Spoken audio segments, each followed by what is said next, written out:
Good morning, good afternoon, and good evening, everyone, and welcome to day 12 of our 12 days Geospatial Python Bootcamp. Today might be a long day, and it is also the last day of our bootcamp, where we look at how to perform a supervised image classification using Python. We might take a look maybe at random forest or support vector, whichever one. We'll get to the classifier side and decide, but I think random forest has the higher chance here.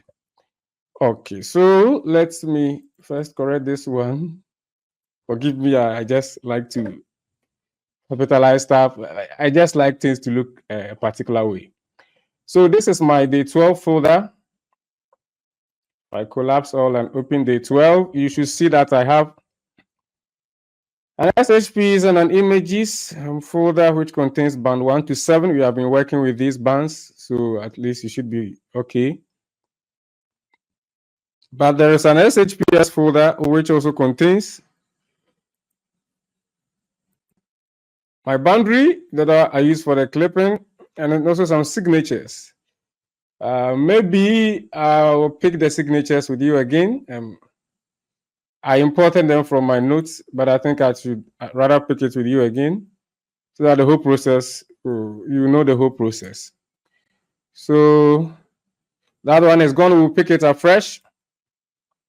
And so let me come back to QGIS, but before then, let me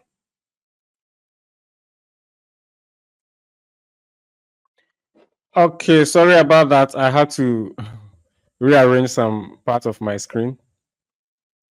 So inside QGIS here, I will come into the training. Let me refresh. Okay, day 12 is already here.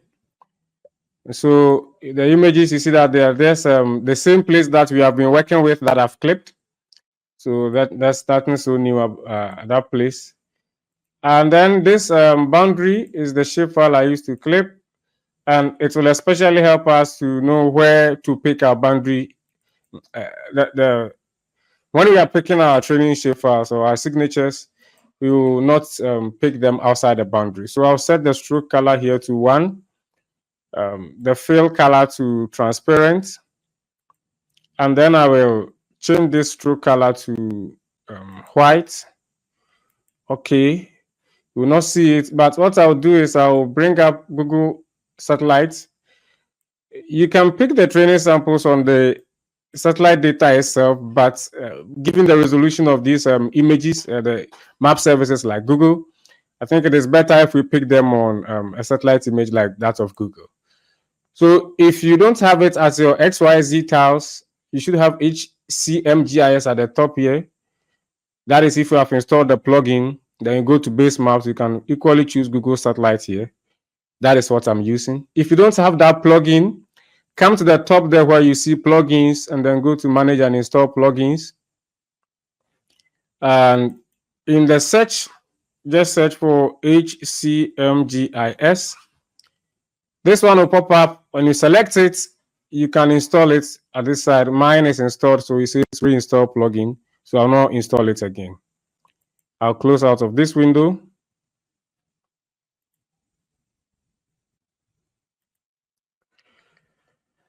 And then what I will do is I'll come into my day 12 folder, into the shapefiles directory. I'll right click on it and then create a new shapefile. I'll call it, let's call it signatures. It will be a point shapefile, and then the coordinate reference system will be UTM zone 30, the same as my Landsat data. So, but this one I'll add a new field. This ID field is auto-populated. Should we leave it? Maybe it should be there.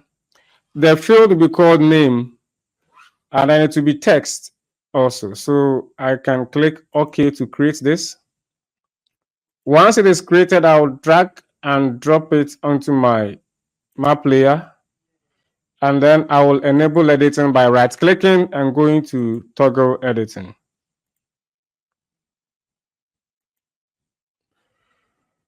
Okay, so now that this is toggled, I can go ahead up here and click and then select a few points. So we'll start with the water. This training is not really to teach you how to pick signatures. So I will not really take time to pick the signatures well. Ideally, if you really want the best results, you go to field with your GPS and then you pick the signatures on field so that you know that you have the current state of the ground, as that is what you are representing. But in our case, permit me to use this.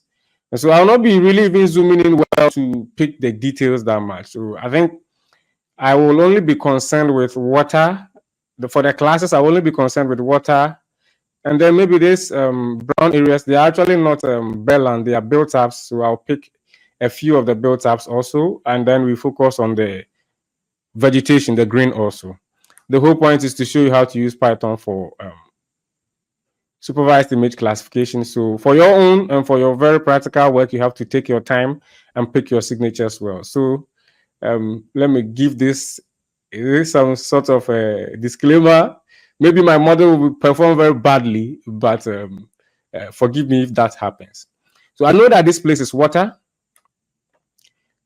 And then I put one here. You see that I was supposed to get another attribute. Cancel this.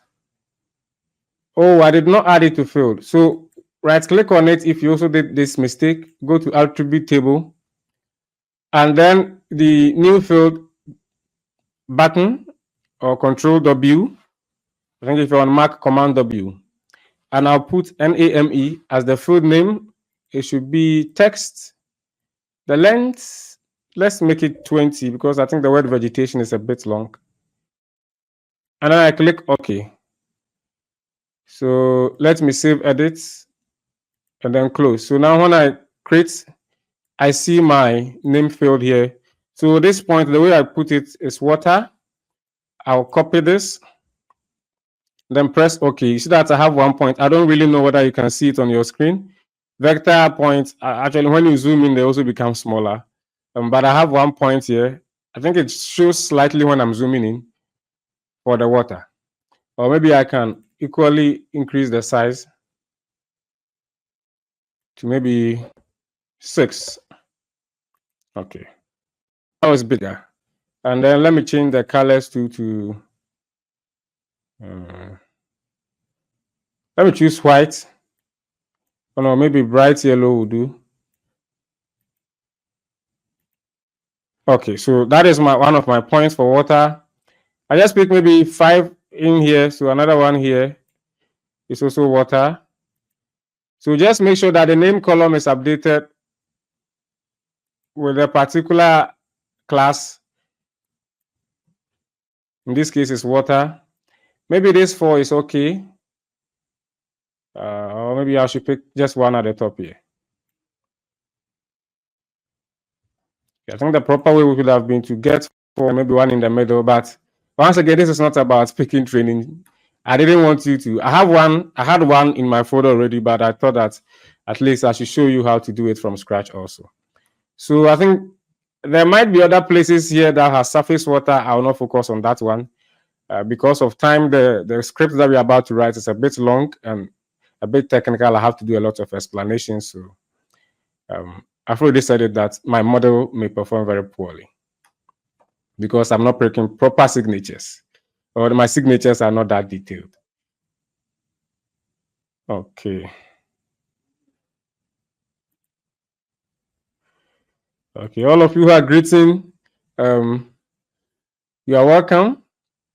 But usually when I see a pop-up at that side, I think it's a question. So I take a look and I find out that it's a greeting. So the next one now to be picking, let's pick the built-up areas, this patches here. So I put one here and I'll change the name to built up like that. Click OK. I have one there. Let me try and spread it out. So this one too looks like a built up. I put one here. Did I copy built up? No. So I have to type it again. So built up. If you know how to use Google Earth Pro, you can use that one to pick these signatures. I think if you have it installed. Let me up my Google Earth Pro.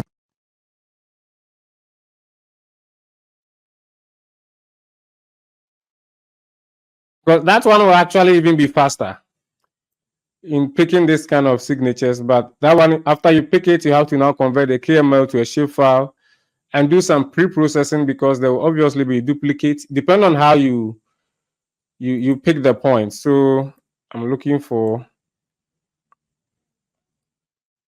that should be somewhere here. Okay, these stars are now loading fresh. So if this is Kumasi, then okay, I have turned off a lot of things here. More. I don't need transportation. I don't even need terrain for now. But some trains will be okay. It's here, right here. So in the case where we're using this, maybe later I will do a tutorial and upload it to my YouTube channel on how to do this using Google Earth. But for now, let's go back. But if you know how to use this one to pick it, you can pick it also and follow along, whichever one you are comfortable with. So built up, I'll pick 1, 2 at the top here, maybe 2. So 1 at the center here. And I think I didn't copy it again, so I have to type it. Built up. Close up, and then maybe 1 here also.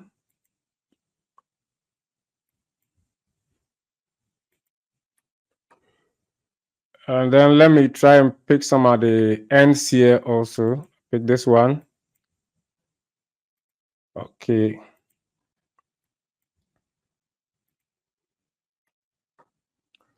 I see something close to the end here, so I think I can pick this one.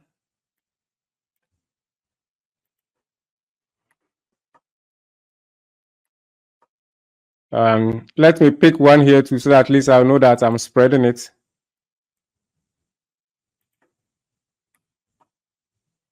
And then the last one here. So as I say, as I have been saying, for yours, for your work, you may have to, usually when I'm doing works, I take my time and then pick it well. So my models, they really perform well. 95, 94, 96. Above the 90s with a good kappa score also. But this one, I'm really afraid of the numbers that will come up. So I will stop for the build up, and then I will now pick for vegetation. So this green here, I'll put here, and then I will say that it's a vegetation. Vegetation. Let me copy it. And then for the vegetation, I can put 1, 2 at the top here. I can see that that place is very green.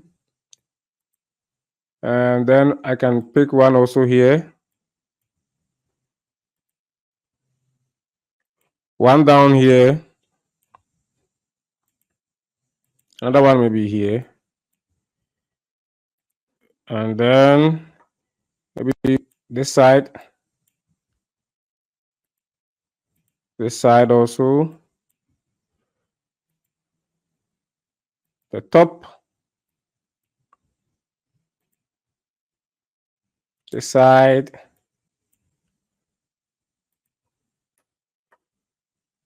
And 1 here should do.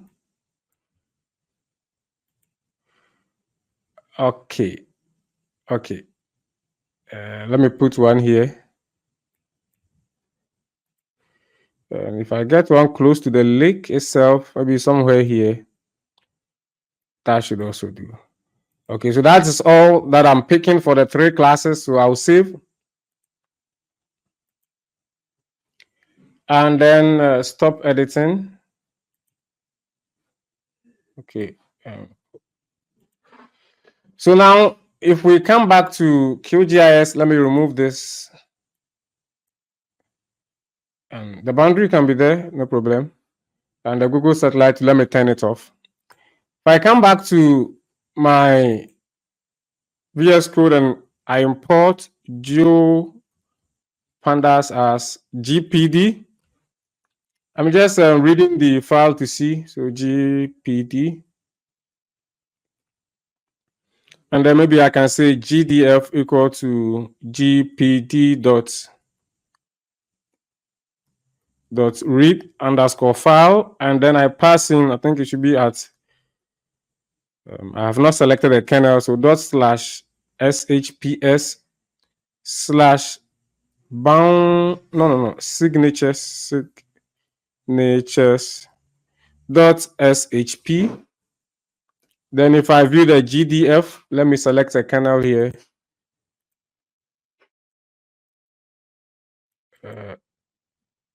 Python environments. I think I've been using the, okay. Is it a GeoPython I've been using? I've been using the Geospatial. I think it's the Geospatial, but this should also work. It gave me some problems some time ago.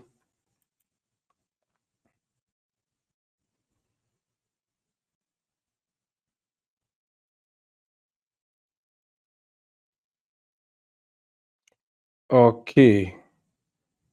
Which one is that? Okay. Why is my restart? And let me clear this. This was not the kernel I was hoping will pop up. Python environments. Okay. Let me reload or restart. Let me restart VS Code here.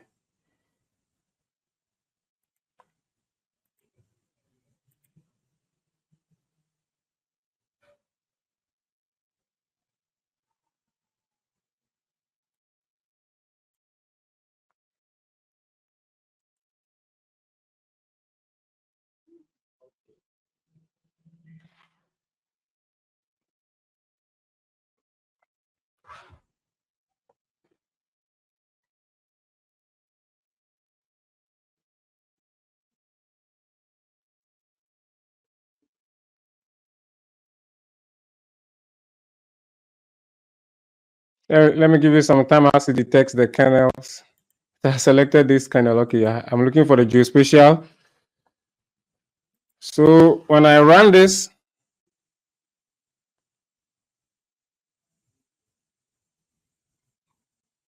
okay, so you see that we have our points here, the name column, the geometry. This D field, I think we should just delete it. It will not really raise any problem, but I don't like the none field over there. So I'll bring back my signatures here. Go to the attribute table, toggle app editing, delete column, select ID field and delete it. Then I'll save edit, remove it so that I don't get any file integrity errors. And then when I run this part again, I should not be getting that weird ID field. If we need the ID, we will use the index as the ID field. So no problem. So you see that we have some of for water, some built up, some vegetation in here. Okay, so this is actually not how we are starting. So let's see how we will get started for today's one. We need a number of imports, so we will start with the imports. I'll clear this part, run it, and then this place is where I will do a lot of comment and mark down text. So import.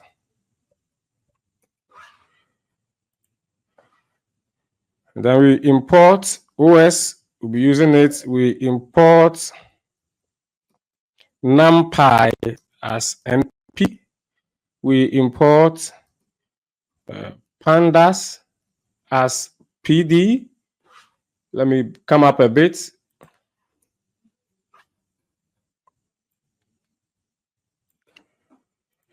And then we also import GeoPandas as GPD. We import raster as real. And then we import Keras. We'll be using it for categorizing. And then we import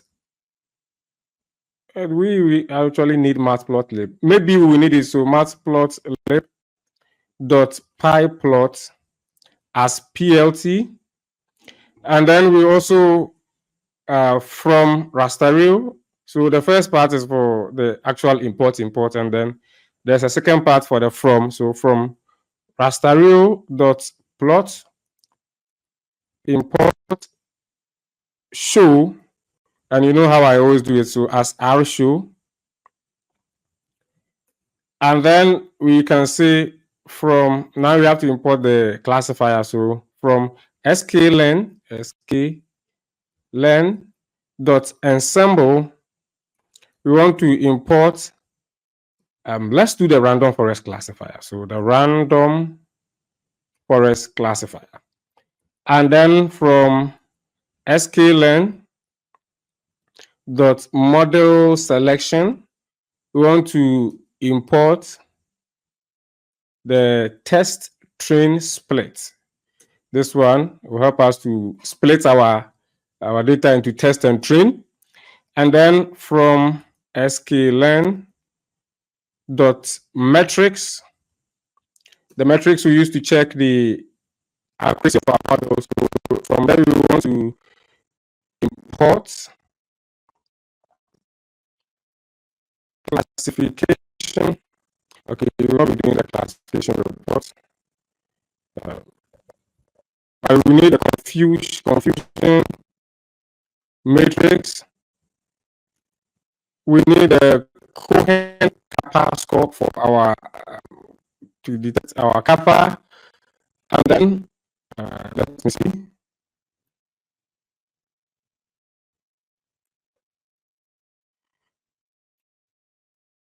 We also need the accuracy score from there. So accuracy score. Okay, and then also to beautify our. This is not really mandatory.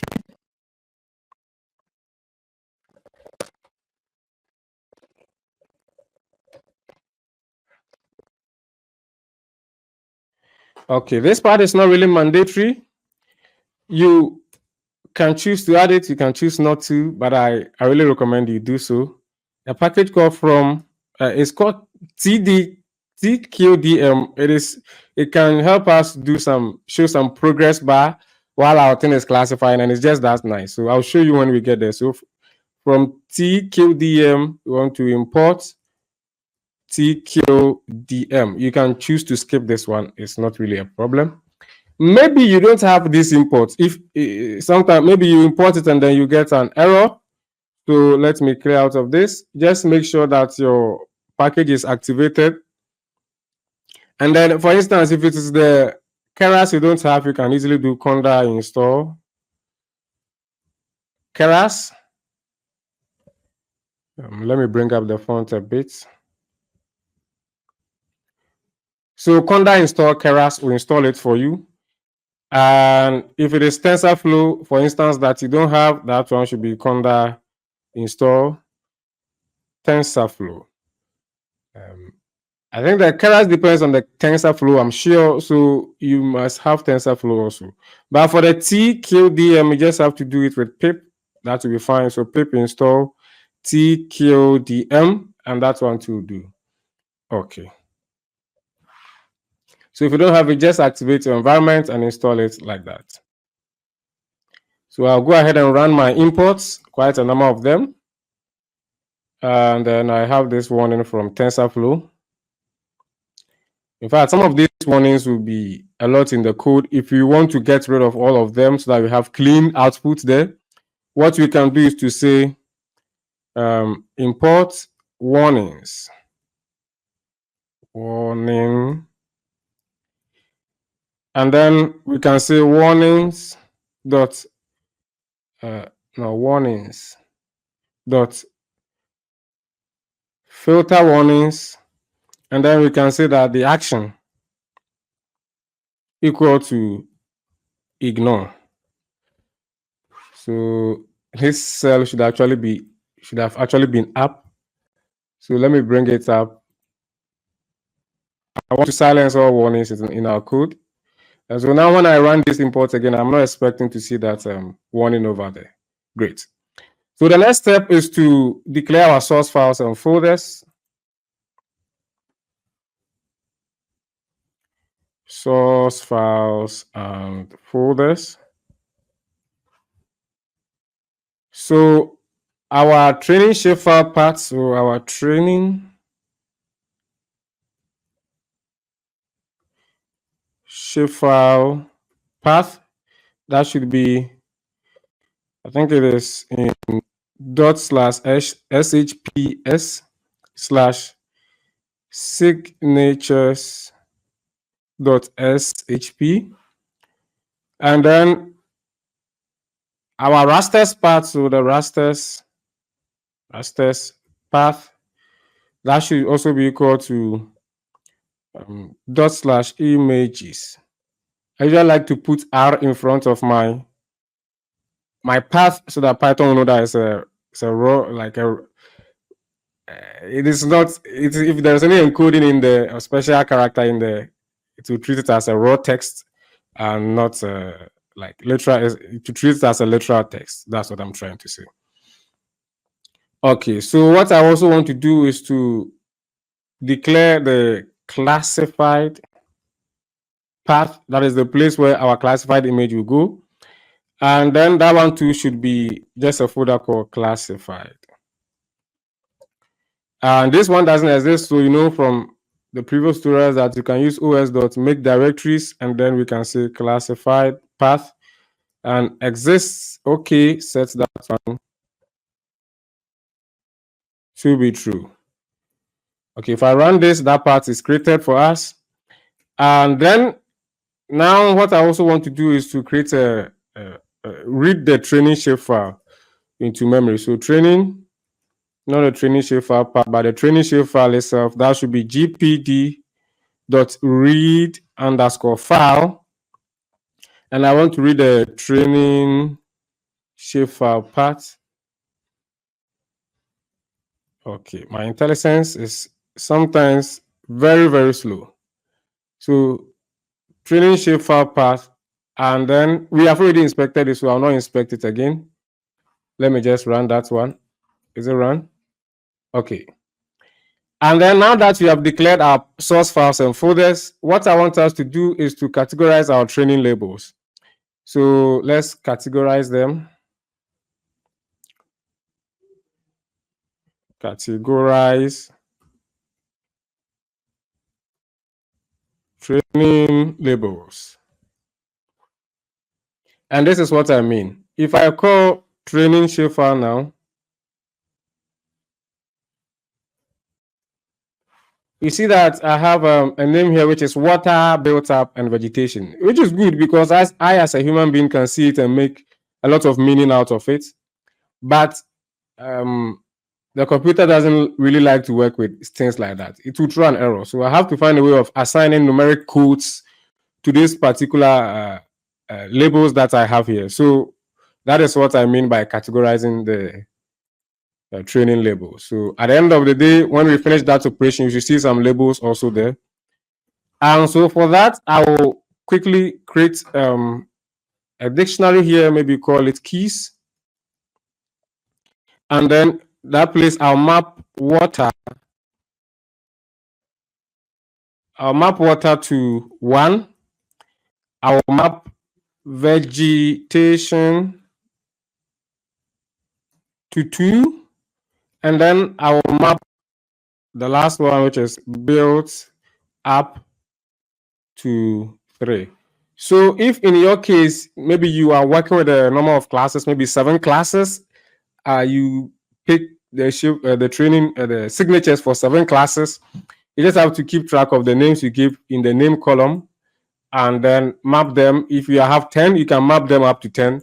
If you have only 2, you can map them up to the 2. Nothing will happen here. You'll not get an error because yours is less or more than mine. Just make sure that you keep track of all of them. And so now I will define a function that is called categorize labels. and then it will take in a particular record. So for each record or row in the shapefile, and then it will return keys and then record. So this function, we are not doing core Python here, but at least if I print out categorize labels, and I pass in, say, water, which is one of our keys in here, and also is found in the name column, see what will happen. So that it will bring out 1. If I put vegetation here, vegetation,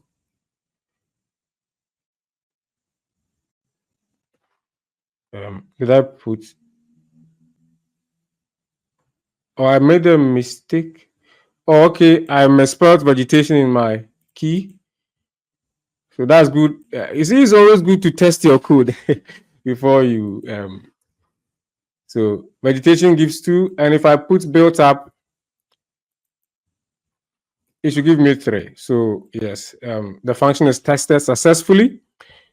So what I will do now is to say that training file, I want to now add a new column to it called LULC underscore class, and set that equal to training shapefile. What can I do to speed up this, my IntelliSense? Training shapefile, and then I want to select the name column inside training shapefile because that is what contains my water, vegetation, and built up. And then I want to apply, this is pure NumPy, pandas syntax. I want to apply categorize labels. So what is this line doing? It is creating a new column inside my shapefile, and then it is picking each and every record in the name column and applying this function here to that particular record in the name column. You found out that if we apply on it, it will actually give us these numbers that we can now give to our classifier to train it. So if we now inspect our training shapefile, you see that we have another column added, which is LULC class, and each of these has been given a correct class numerical identifier that we can now proceed to use. Okay, so what we have to do next is to read our bounds into a NumPy array. Read bounds into NumPy array. I'll scroll up a bit. If you have any question, please drop it there in the chats.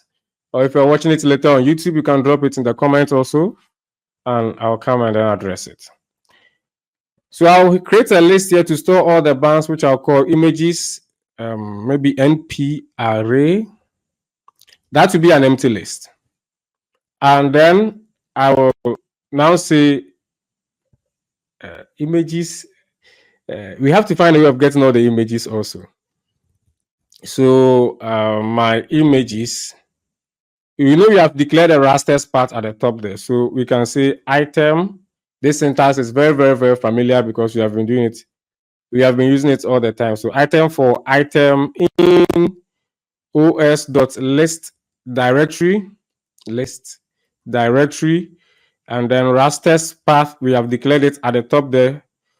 And then we always put a safe code here so that we only fetch safe even if there's XML files in there. So if item, this one, are they ending in capital TIF or uppercase TIF? Okay, we don't have to check it. We can just say if item.lower, that will convert it to a lowercase for us, the whole name to a lowercase, and then dot ends with, and then we can pass in our .tif in lowercase. So in that case, even if it is an uppercase, to convert to lowercase, and then we'll still be safe. Okay. And then now we can say for maybe raster in images. Path, the full path of the image is now os.path.join. We want to join rasters path with that particular raster. And then after that, the source will be equal to real.open, and then we'll open the particular path. And then the band equal to src.read. We read, it's a single band, so we just read one here. And then we can see images underscore np array.append, then we append the particular band. So if we inspect our images np array, images np array,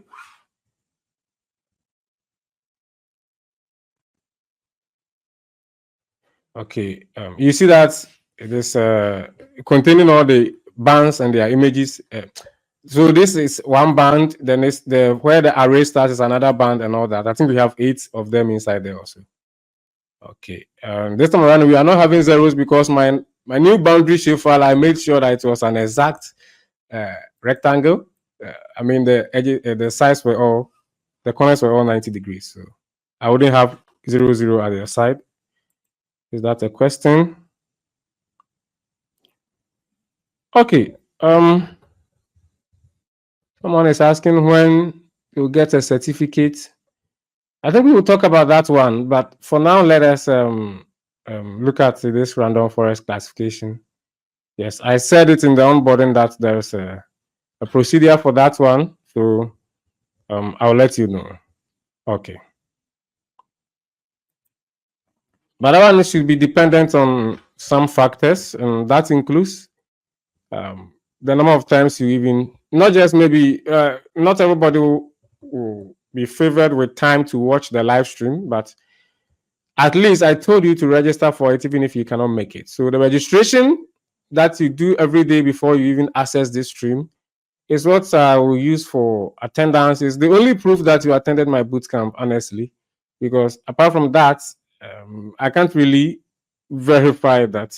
If I have to prove that you attended this bootcamp, then I have to use that because a lot of people will register but will not be able or may not be able to attend.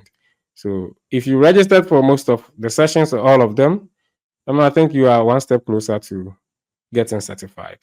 Okay. So this is our array. And then this place, we have read it into a NumPy array. So the next step should be, okay. You know, if we come back to QGIS,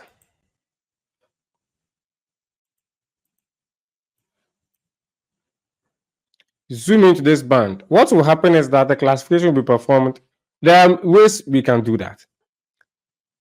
One way that will make it very long is that we treat it pixel by pixel. We'll go row, when we get to the end, we get to the next row as in the prediction. So we start from the very first one. I'm just hoping that, where is it? It starts from the very first one. This pixel, we predict on it. We predict on this one. We get to the end. We come here. We do it row wise. It will take some time, but the other way, another way to that will be fast is if we kind of put all the bands, like virtually stack the bands, and then we take the value for the first pixel for the band 1, the value for the first pixel for band 2, the value for first pixel for band 3, up to the end, and put them all in some sort of list or a NumPy array that we can use to train our model. That method is faster, and so let's see how we can do that instead of going pixel by pixel. I usually don't like to keep the files open for file integrity reasons. So this place, we will extract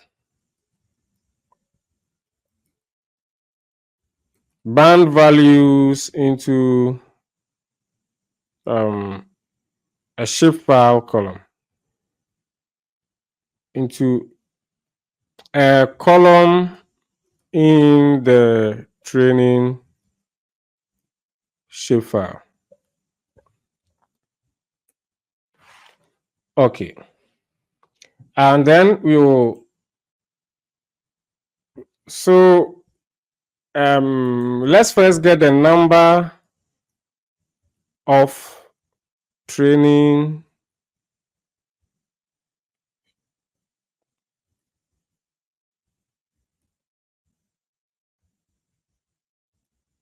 samples. That should be equal to the length of, you can just simply call the length over this one, and then training shapefile, and then we put in name here. And then let's just create a list that will store what I call the spectral data. You can call it anything. You understand what it is very soon. So spectral data. So for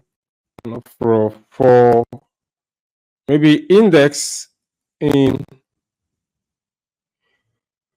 and this is where we can use the TQDM, but for now I'll not use it, and then later I'll show you what it does. So for index in, and then we go to range of number of training samples. This thing should go away. What I want to do is, you remember last time we learned how to get translate between pixel coordinates and spatial coordinates, and from spatial coordinates also to pixel coordinates. We'll be using that in here. So what we do is that we will first get the spatial coordinate for each of our each point in our training or signature shapefile, and then using that geographic coordinates, we will now convert it to pixel coordinates so that we can get the coordinate in terms of row and column in our raster, and then using that index of row and column, we will extract the digital numbers at those particular locations and store them inside this okay, the spectral data list, I did not create it, and store them inside here. So let's create this one. So spectral data, that will be equal to an empty list for now. And so maybe I should say UTM underscore X, comma UTM underscore Y, and that should be equal to training shapefile. We want the geometry column, and then we pick it at that particular index. So you know our shapefile has this number of files. So if you take the first record in it, we just want the X and Y of the first record. If you take the second record, we want the X and Y of the second record. So this index, which represents each item in our shapefiles, because we are using the length of the items in the shapefile to do it. So for every item, it will just do this for us. So dot X, and then repeat this same part for the dot Y. So let me just copy and then paste and change this one to Y. And then once we have this UTM coordinate like that, we can convert it to pixel coordinates. So maybe let's say convert to pixel coords. This place, what we are doing is to get geographic coordinates of shapefiles. So get geo coord of signatures, something like that. And then I'll just convert them to pixel coordinates. If we convert it so that we get X and Y, and we can set this X and Y to be equal to src.index. You know, that's how we do it. And then we pass in the UTM underscore X and the UTM underscore Y.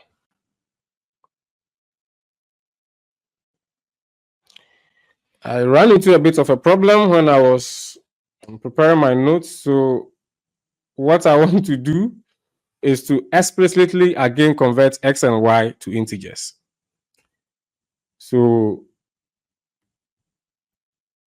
I'll say x comma y. Your end, you may not really need to do this, but x comma y equal to integer of x and at the same time integer of y. I ran into a big trouble, so I only had to fix it by converting them to integers.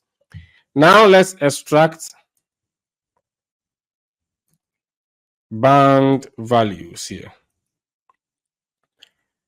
So we can say maybe band value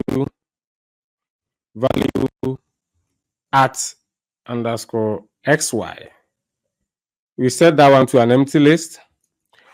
And then I'm trying to keep all of them on the page, but okay, let me delete this unnecessary space. So now for band in range of the length of images. I think we called it images. Let me check.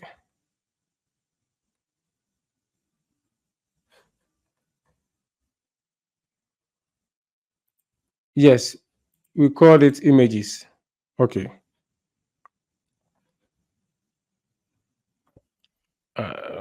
No, the bands that we read actually. What did we call them? I think that is images NP array.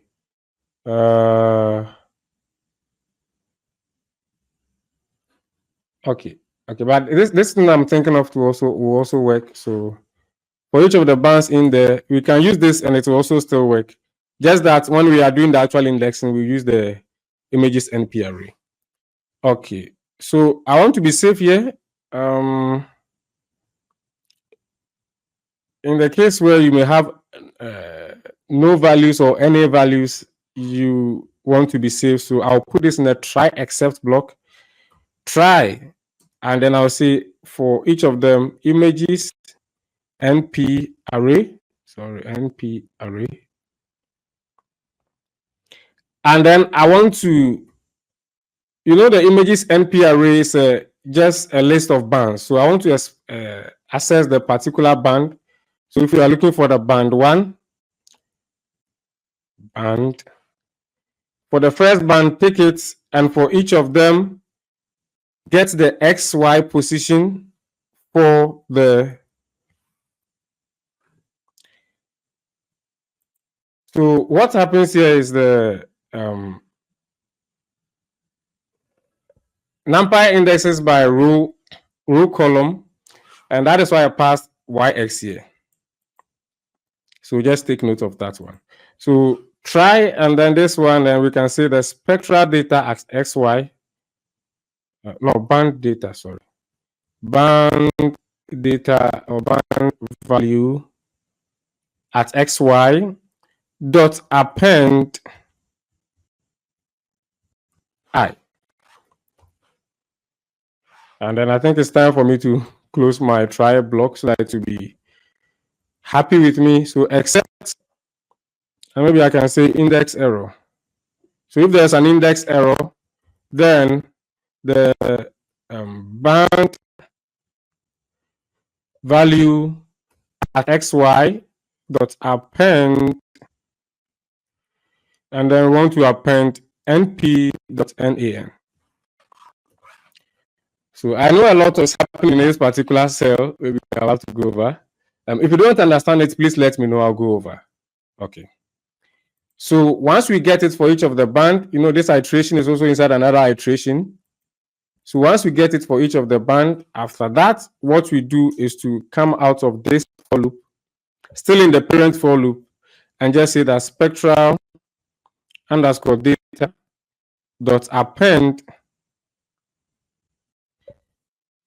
and then we append spectral band value at xy. So I'll bring this one on another line. And after that, we have done all of this. Maybe I should just print out the spectral data. So you see here that, okay, there are some NANs. Okay. And where are they coming from? I honestly did not expect this. NANs. Where can they be coming from? 1, 2, 3, 4, 5, 6, 7.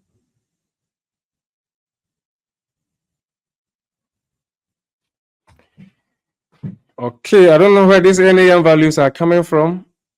This spectral band. So for each of them, has it truncated the result, or this is all of them? This is all of it. I think this should correspond to the number of points in our shapefile. But why is that? For a particular point, it is only reading NAN. Did we mistakenly pick a point outside our boundary?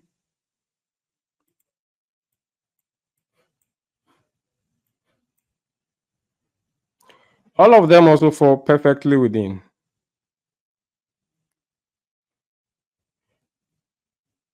Okay.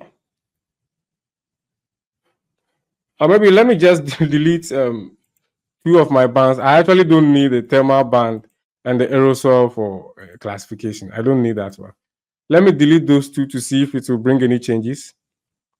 So I go into images, I select band 1, control or command band 10, and then I move them to trash. And let me collapse this side and then come up, run this part again, and then run this part also again. Okay, I still have NAN. I don't really know where they are coming from, honestly. Maybe you will not have it at your end. I'm just hoping that it will not worry us as we go along. So what we want to do is we have to add this as a column in the shapefile. So we can say training shapefile, not test training splits, training shapefile. And then we create a new column called spectral data and set that equal to spectral data. Okay, so after that, if we inspect our training shapefile,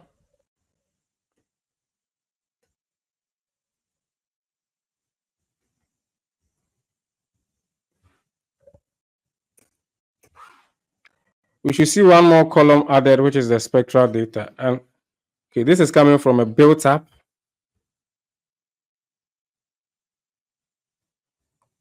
Or maybe we should just drop the NANs because I don't think they are good for classification.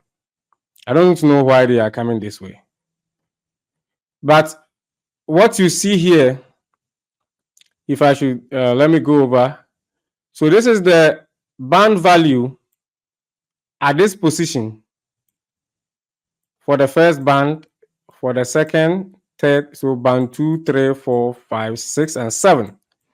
So this is what we pass to our classifier.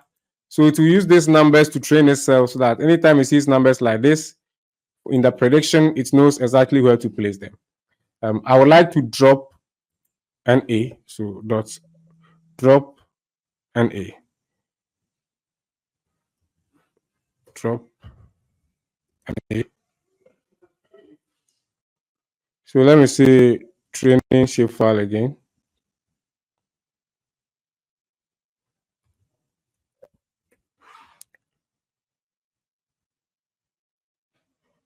Or maybe okay.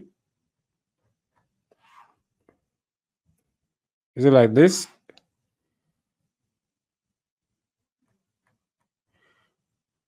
But that one actually also worked. Dot drop.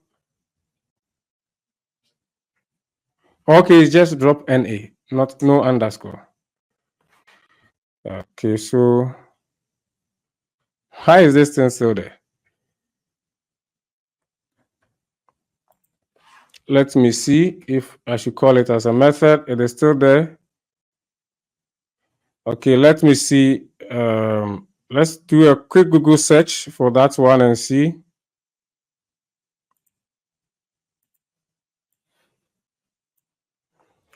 So Geo Pandas drop rows containing NaN.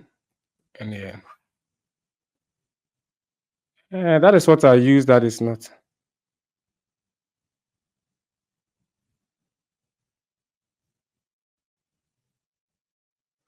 It doesn't work. Okay, maybe I have to pass the how inside it. So how, and that guy recommended I put all here, and NaNs are still there. Let me see.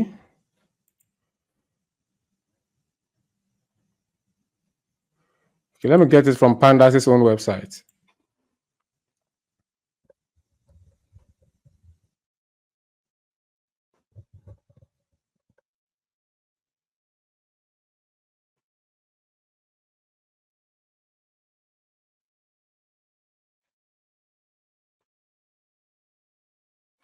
Maybe I have to also pass the axis of 0, axis equal to 0.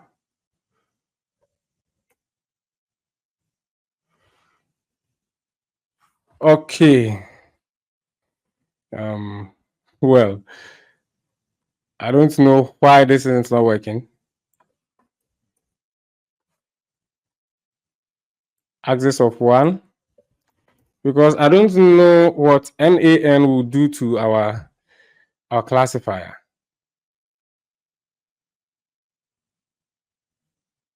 Okay, let's go ahead. If it throws problems, we'll come back and put some value there instead of NaN. But I'm hoping that your shapefile will not give you that problem. I don't really know why this is happening. Okay. Now we have to create test and train splits from our shapefile. So here should be create test and train split.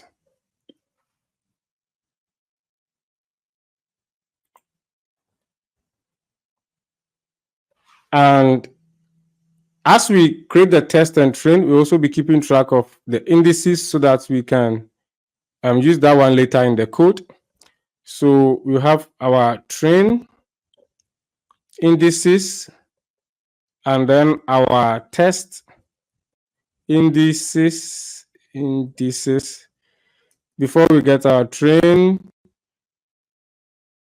data and then our test data. All of this equal to empty list. So I can put all of them on one line like this.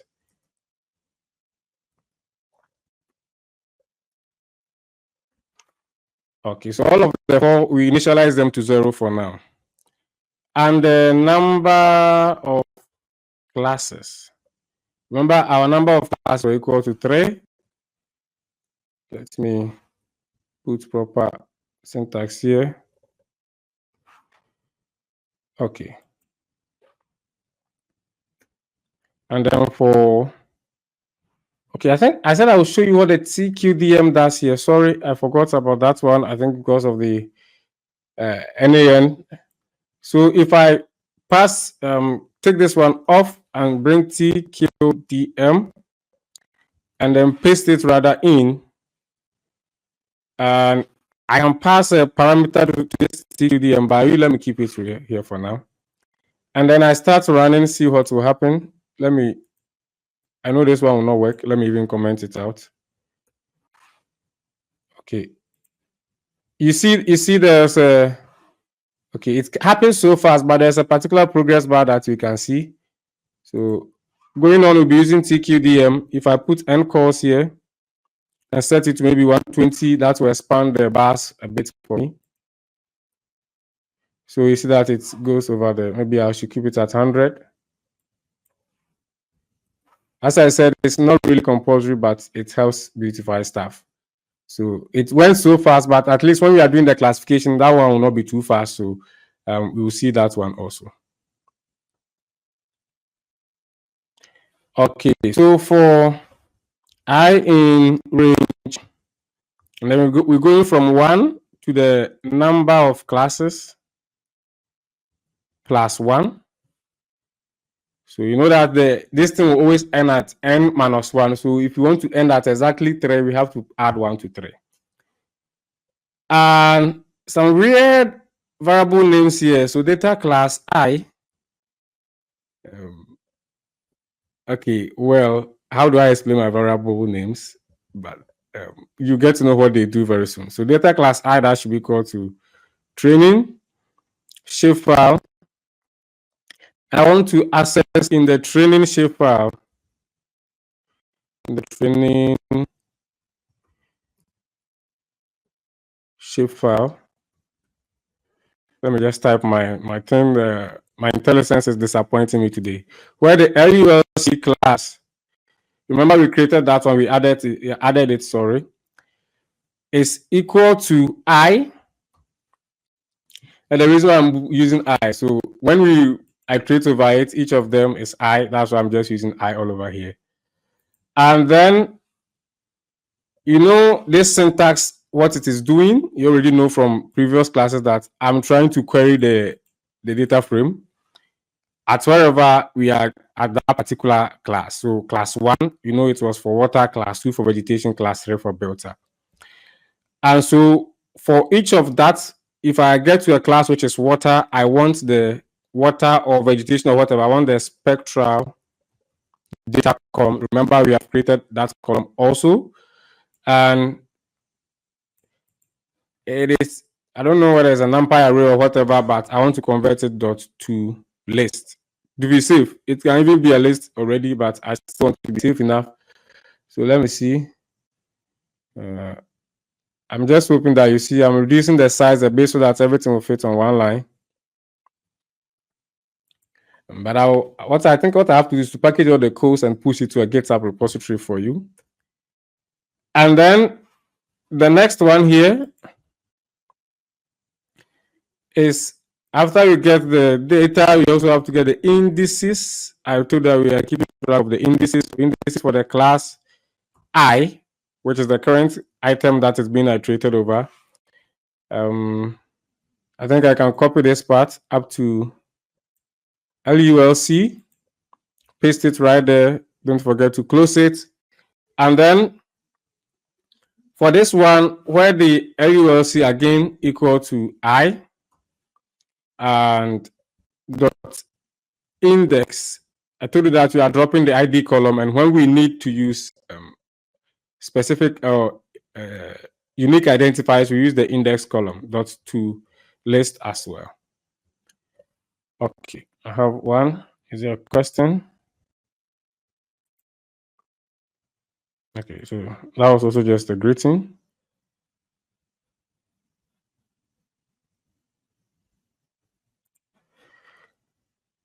Okay, so what this one will do, okay, for each of them,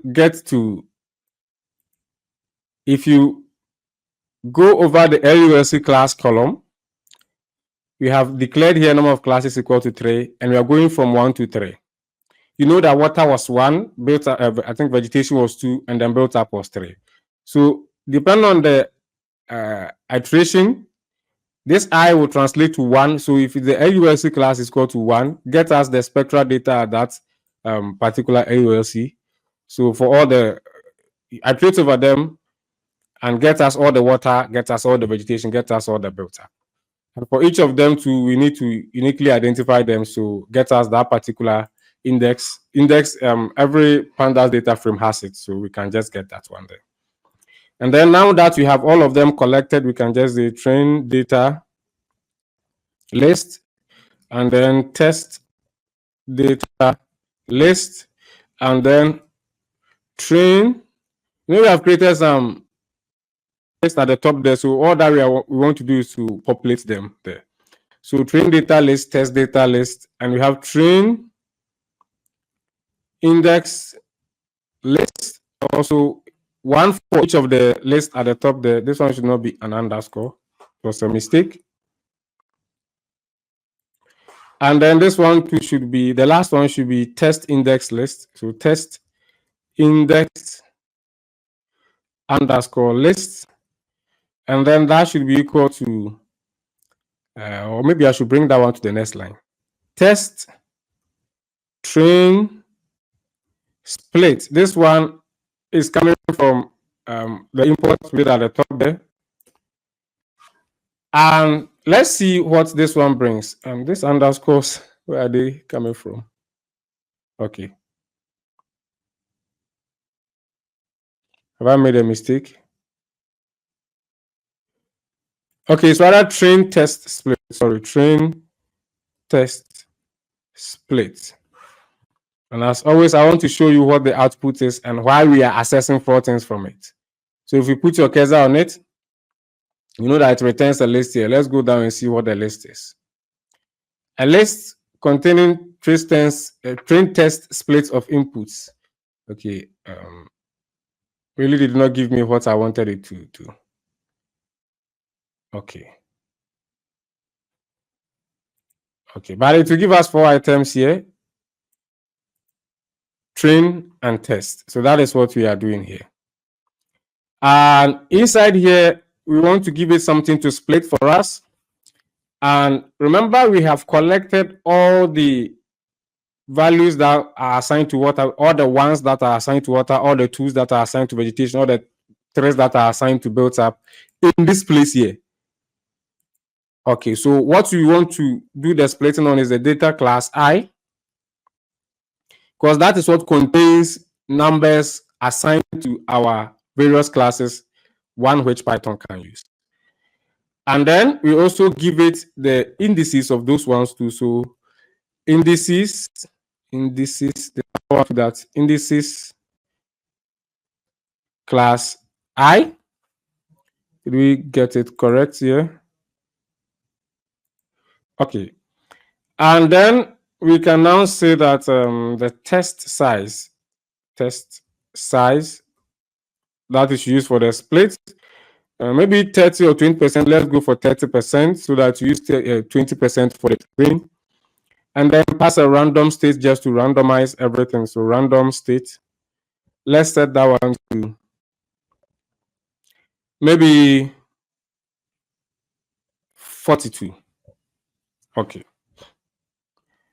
So now this is also done. It will split everything for us. And then what we want to do down here is to say that train data, the list we created at the top there. So train data.extend, extend it by the train data list. Okay. And then the text data, that one we want to extend that list by the test data list.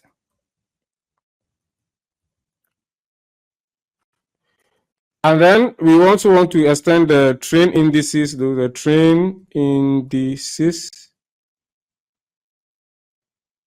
dot extend it by the train, how do you call it, index list. And then the last one is the text, not text, tests indices. We want to also extend that one by the test index list. Okay.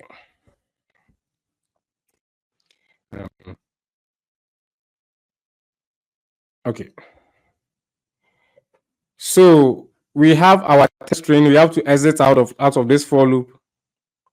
And then the next step is to convert data and labels into NumPy arrays. So it's the NumPy arrays that I think we use to train. And so we can now say that the train data, so np.array, once you call np.array, you can pass in the train data. We just want to convert them to NumPy arrays. That's all. And we do another one also for the test data.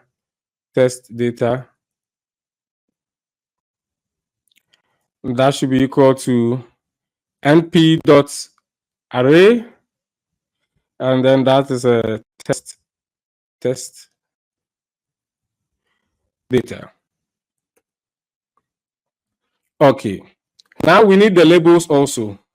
And so, I mean, the actual textual labels like water and those ones. So, train labels, that should be equal to training, our training shapefile dot lock. This is pure numpy. Oh, no, sorry, this is panda. Sorry. But you can look out for how this one does. We are just trying to fish out some values from our data frame. So that will be train in this one, and then look out for it in the LULC class, and we just want the values returned. And then we'll do the same for the test labels. So let me just copy this. And it's the same thing, just that this will be test indices, and this will be test labels. So you need the labels also. So test labels. In case you want to see what these train labels are, let me just go train labels and then run this particular cell. So that is just an array of those ones. And so if I go by text labels. Okay. So, okay, let me just, usually after copy and paste, you tend to do other things. Okay, fine. So now we have these ones that we can go ahead and then pass to our classifier. Okay.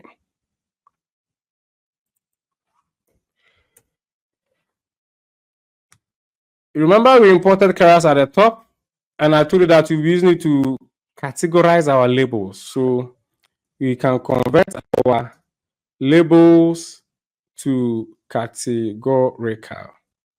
Okay.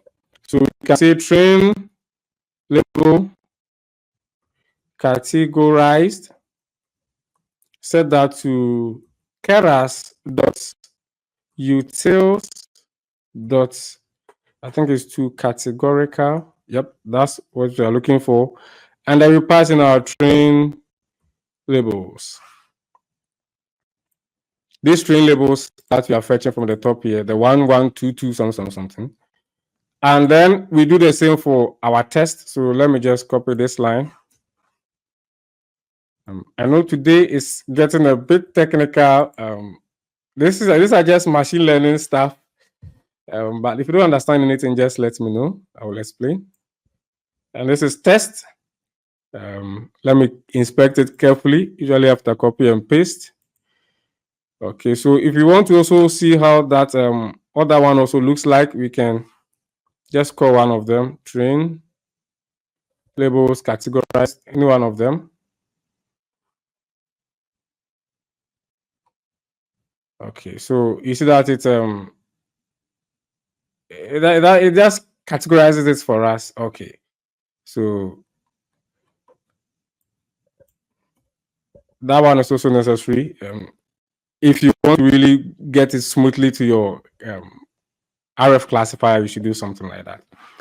Okay, so we can also display the data shapes for verification purposes. So what I'll do is to copy that one from my notes and then paste it in. So train data.shape, we just want to confirm, just to know that, okay, the train test, where is this? Okay, so that seems correct to me,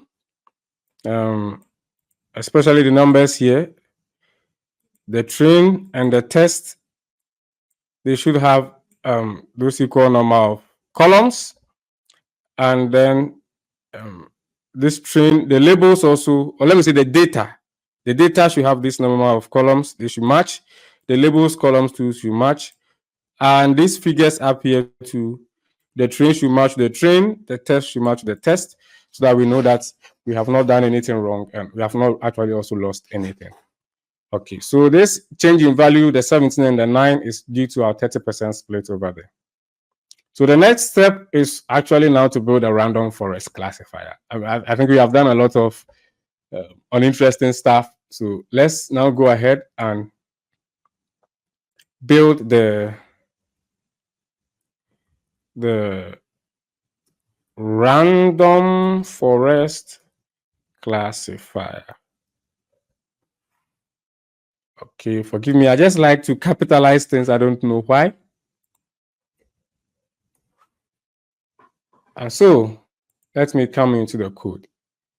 Okay, so usually you may want to do for the parameters that you pass to the model, you may want to do I think hyperparameter tuning or something like that. Let me get you the proper term on Google.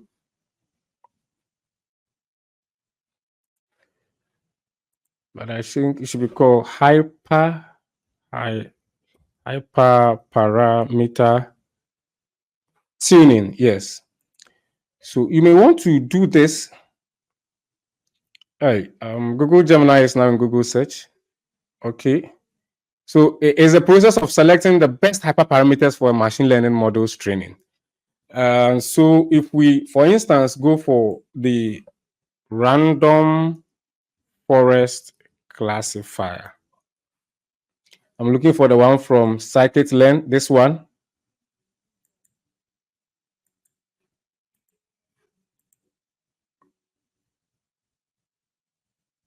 When we create the classifier, these are the parameters that we pass in: the number of estimators, the criterion, the maximum depth, the minimum sample split.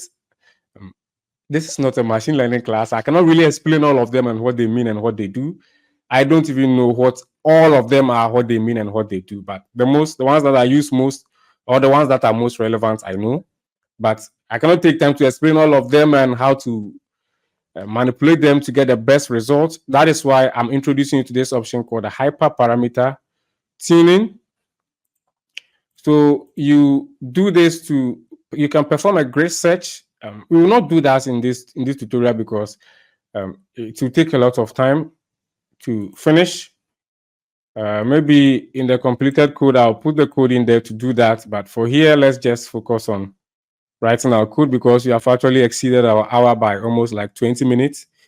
And so if the model doesn't work if your model doesn't work well with these parameters that I'm plugging in for mine, I actually did a grid search and found out that these parameters also work well.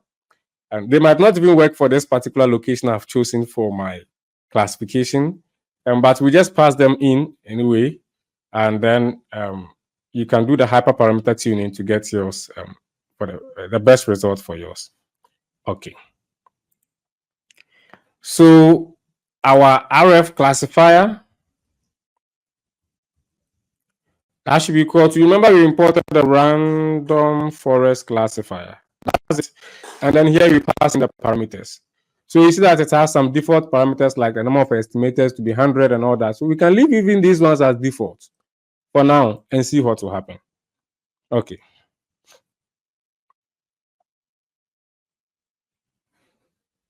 And so once we do that, we can say RF classifier dot fit, and then we fit the train data, and then we also fit the train label categorized.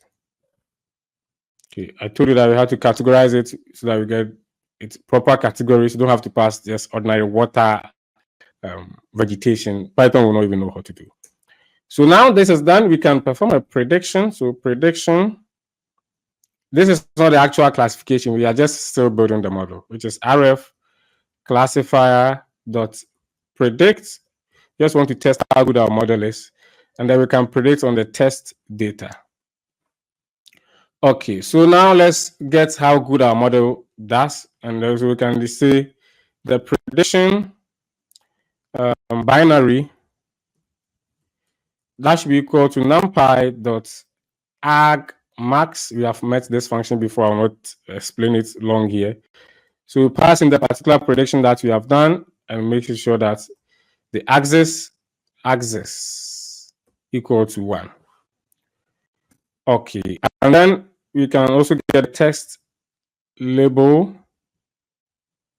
binary because it's only either 1 or 0, true or false. So np dot argmax. Some of these variable names, well, it's difficult to come up with a lot of variable names to do stuff. So sometimes when they just come to my mind, I put them there. And this one also is the argmax of the test label categorized. The axis again is 1. And then here now we can compute our accuracy and then maybe the kappa. So compute accuracy metrics. And so we can say that the accuracy equal to accuracy score, we put it at the top. And then here we pass the test label binary. And then we pass in also the prediction binary. Okay. And then we can get the kappa also to use the same syntax. So let me, okay, I don't need that one. So let me just copy this part and just say that the kappa also equal to the Cohen kappa score. We imported that one too at the top. And then I pass in again the test label binary and the prediction binary. So we can print these two out. So let me just grab this one here. This is not so technical, so I can paste this one in here. So the model's accuracy here, we want to print it to this. If we put this formatter here, how do I say significant figures? But if you have a number like maybe 0, it will put it to 0.000. I mean 4 zeros after the dot. That we want to make sure that even if it is 0.9, it will tell us 0.9000 to 4 decimal places. Okay, so I apologize at the beginning of the video. I didn't take time, as you saw, to properly pick my signatures. I apologize for maybe the poor model performance that you see for your case, and you may have to take time to pick the signatures well so that you get a proper model accuracy. Okay. So yes, it's very bad, I know. You can even see that kappa is even negative. Wow, this is very bad. Forgive me. Or maybe I should have deleted my shape file at the beginning.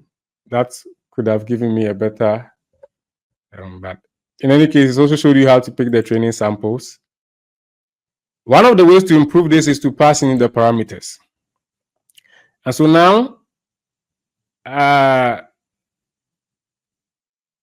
let me copy this from my notes here and put it in.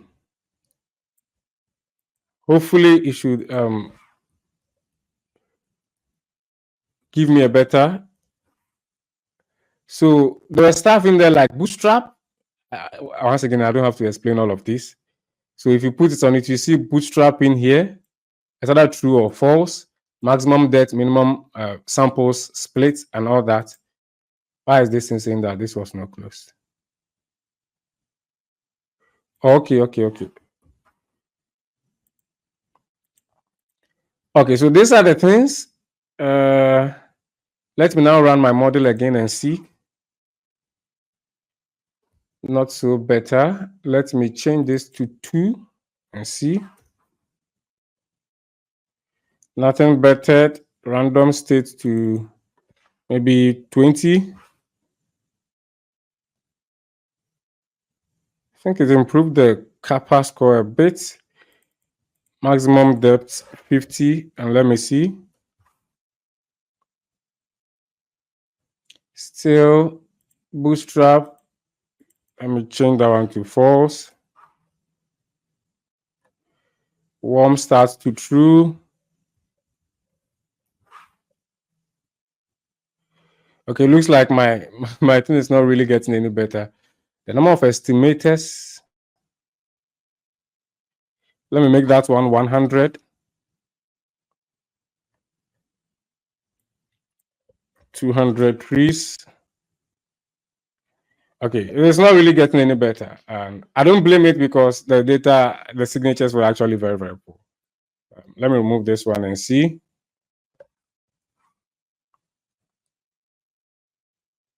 Okay, I'm trying hard to maybe get something above 30 even. Okay, so you permit me to do it this way. Maybe let me try and see if I can get the, or you let's perform the classification, and I'll copy the shape file from my notes and bring it up and see if that will make it any better. So this is our model, a very poorly performing one. Once I say again, you can perform hyperparameter tuning to find the best values for this.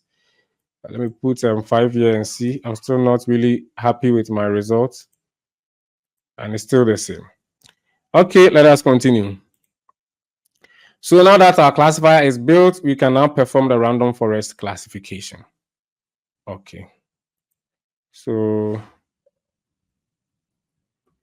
perform the random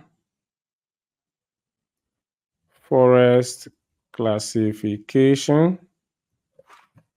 Perform.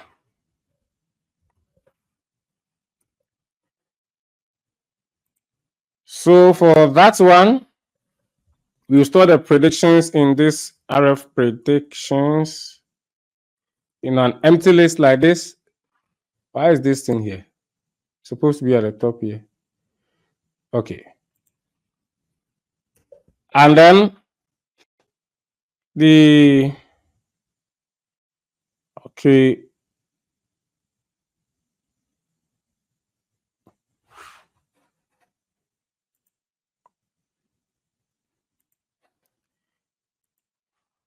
you can now say for epoch in, and today we use this place, we use TQDM, and then pass in the range. Is a range we are going from images array, images NP array at the top there. You know, it's just an array of bands that we are now predicting on. So we go from the first one dot shape, shape 0. I remember I told you that we are kind of stacking the bands virtually and piercing through to get the pixel coordinates for each of the band. And you saw how we got them and stored them in the spectral, is this called spectral data column in our shapefile. So now what this thing is doing is that if you get, let's say the first band, you're only using the this should be the row. So you just get it. So it's like getting that from the first pixel. And then when you get the first pixel, because we have it, we don't have to do it like one row comes to the next. We have it for all of them. So you just get it once and for all. This is specifically for the TQDM. So I'll pass in the number of columns as 100, get away. And then I'll pass in, you can even pass in a description also. So the description, I'll say classify in 1, 2, 3. Okay.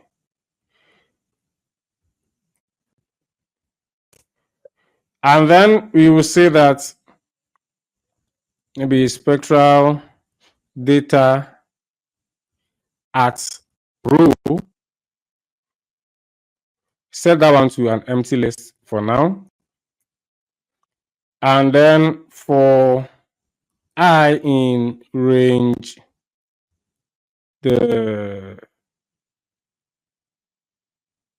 Okay, we need the length of, I think we stored all the images here. So for the length of the images, the spectral data at row, we want to append the images NP array.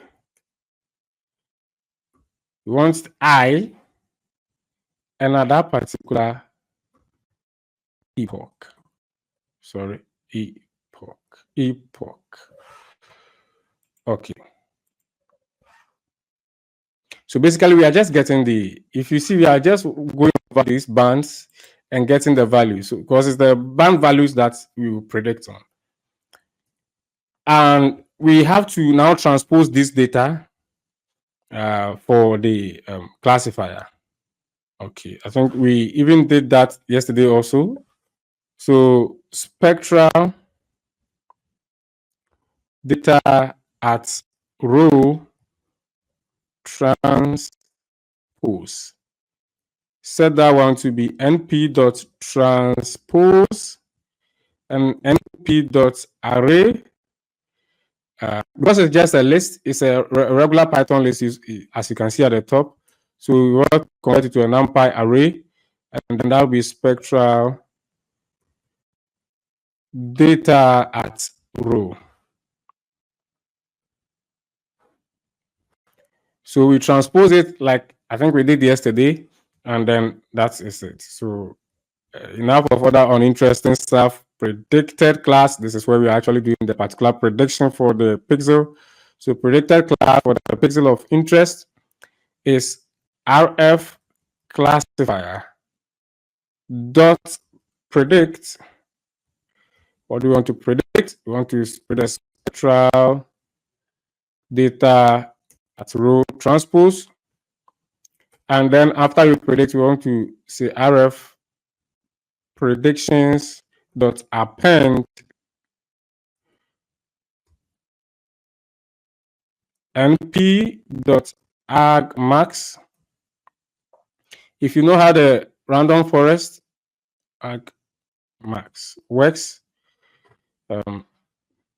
then we should actually get the this maximum, this function here returns the indices of that. So it's like a decision tree. Do you have a problem here? Spectral data. Okay, we didn't bring the at row. So it always gives us the maximum vote or something like that. So we get the argmax of that predicted class, and then the axis once again equal to 1. The reason I'm not taking time to explain, we have done this NP argmax I think many times in the past, so I'm sure you already know what it does already. So RF predictions now equals to it's just an ordinary Python list, and before we can even write it to raster using raster, it also raised it into a NumPy array. So if we want to write something to it, it should also be a NumPy array. So to be able to write our RF predictions, we have to convert it from this regular list at this top here to a NumPy array. So that means that we have to say np.array, and then what we want to convert the array, the RF predictions. I want to cast it as an integer raster, so I will say dot as type, and then np dot int unsigned I think it's un int or u int unsigned int 8. Okay, let's just hope that I got that one correct. If I did it would have thrown an error. Oh, I have an error. Okay. And then now when it is done, I want to say print something like classification complete. Okay, so this is where all the magic happens. All the moment you've been waiting for, this particular cell is what is doing it for us. So I'll go ahead and then run it. Okay, and here comes our first error. Okay, unexpected keyword access. This is S, not X. So you see what the TDQM is doing is even as the thing is classifying, it's also showing us the progress of our classification. So let us be patient enough for it to finish. I was not expecting it to take this long, but I think it does show us the ETA even here.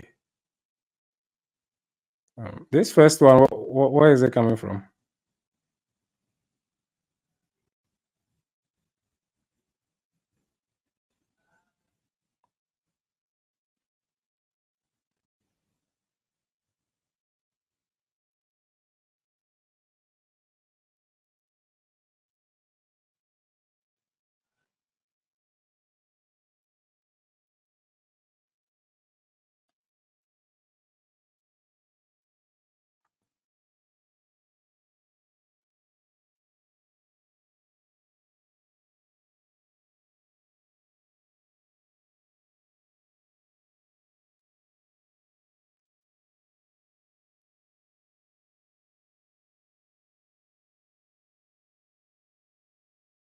So our classification is complete.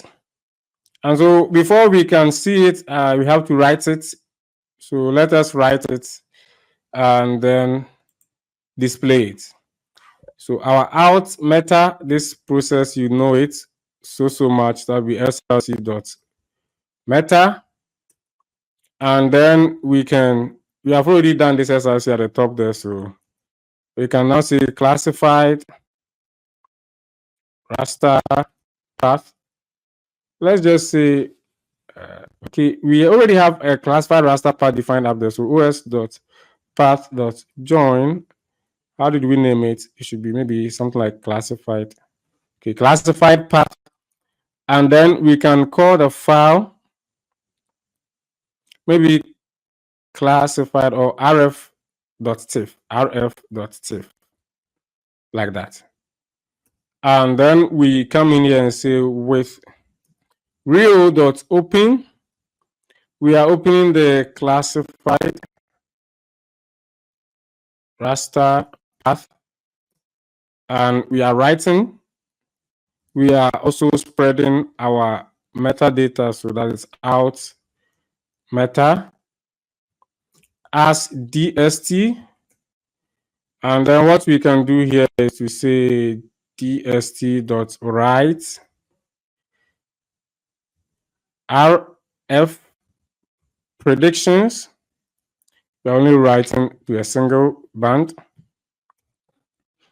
And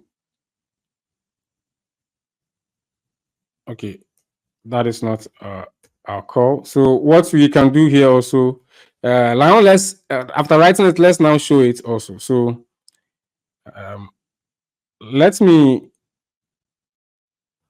okay, I wanted to do that, but let me skip it and later come and do it. So now with real.open, what I want to open is the classified raster path,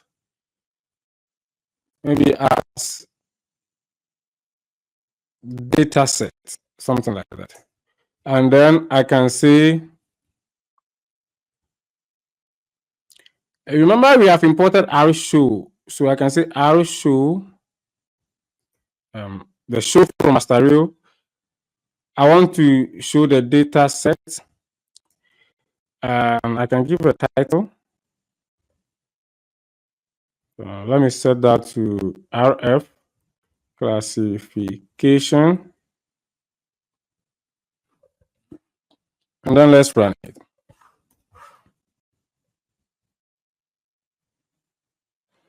Okay, so this is how best my model was able to perform. Well, as you can see, the accuracies there were so low. So I was not expecting anything great. Let's see it in QGIS. Day 12 classified rf.tif.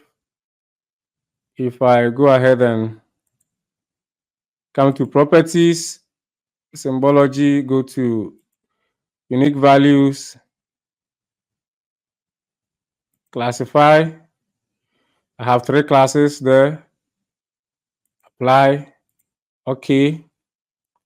So my class 1 is supposed to be with. Did they really use the labels we gave it? Well, it looks like okay. The model itself, the accuracy was so low. So I think it's just so confused that this water and some places that we know to be built up are even classified as 1. And then this place, I'm sure this 1 is supposed to be for. Now I'm confused whether it is using the 1 for the vegetation or whatever, but this is our classified image. Let me see.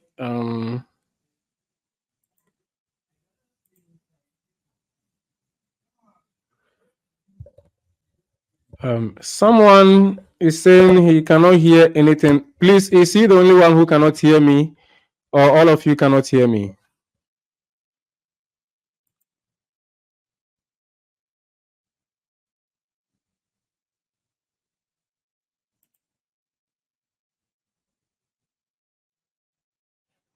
Please, can you all hear me?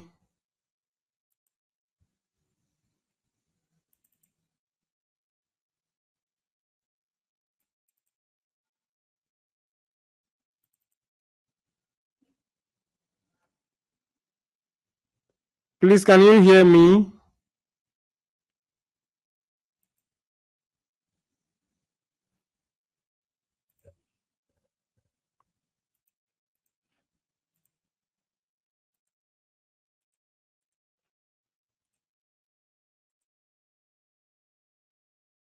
Okay, then, my friend, if you cannot hear me, maybe check your output, your audio output. It should be from that side. Okay, thank you. Let me see. SHP2. If I paste this thing is in here.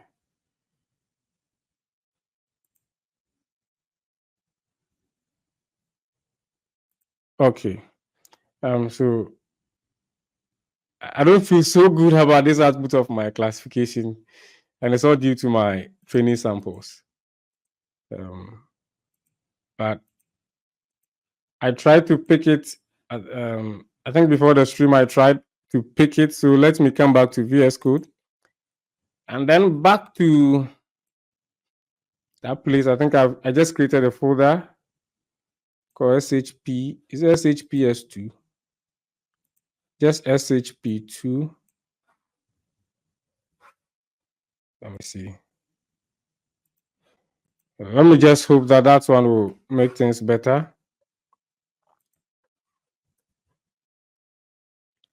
And if I read these ones into a NumPy array,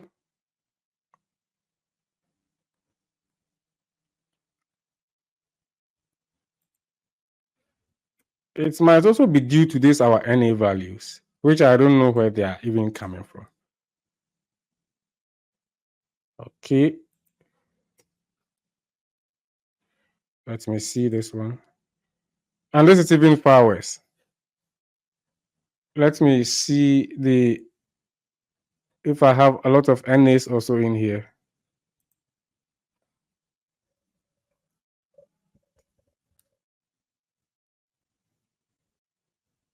This one surprisingly does not contain NAs, but it's still poor. Okay. It will most likely be due to these parameters that I'm using here. And I've even forgot to pass it actually. So params, and it did even worse. So let me go back. I don't feel so good about it, honestly, my friends. I don't feel good about it at all. So let me undo. Okay, go back to the old one and then do these processes again. I don't feel so good about this, my classification. But this is the step. If you apply the that part of the picking of your training samples well, you get better results. It's garbage in, garbage out. So if I pick garbage training samples or signatures, I don't expect to get accurate models. No, I don't. I don't. Okay. So even when I pass it in, and please, I also advise you to read on the hyperparameter tuning and how you can do it in Python. It will help you get the best parameters for your model. It will help you get the best parameters for your model. And for this one, I had to use these values. And you saw that I was just randomly changing them. I'll bring this one to 2 and see.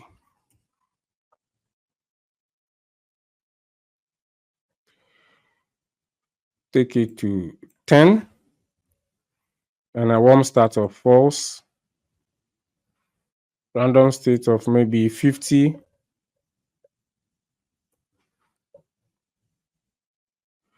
And it's even making things worse. Maybe this one of 10.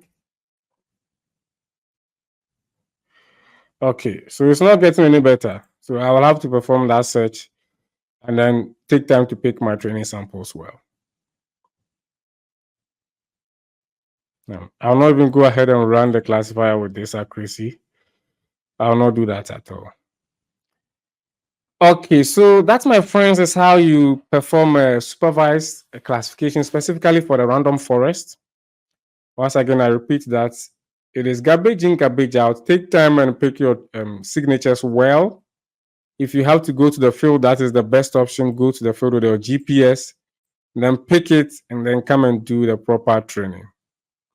Okay, so as always, I will check the comments if there are any questions that I have to answer live.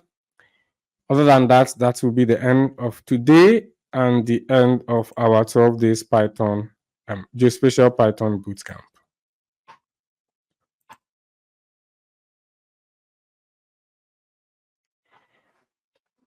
Okay, so let me wait for some 30 seconds. I think someone asked for the certificate. Yes, as I told you, one of the proofs that you actually attended this camp, you did not only register, but you attended, is your attendance, which I'm using the daily registrations for. That is why in the beginning I encourage that even if you cannot make it for the live, just register for the day so that I know that you had intention of joining. So expect the assignments. I will let you know when it is ready, and it will contain instructions on how to submit it and all, so that it will be reviewed. And then if you pass it, you can have a proof of your participation.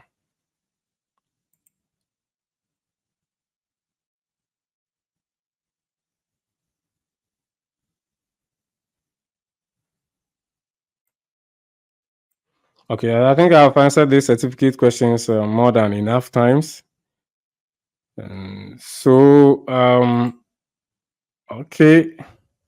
Thank you very much for joining this camp. I hope and believe you have learned a lot. And if that is the case, you can let me know. And if there's any ways that you think that I can make future ones better, that is also very welcome. And maybe there's a particular thing that you could now touch on that is also very important to you. I'll not end it here. I will actually be continuing to upload geospatial stuff on my YouTube channel. So you can check in from time to time. If you also subscribe and ring the bell, if I post something like that, you'll be notified. And so that we can all learn together.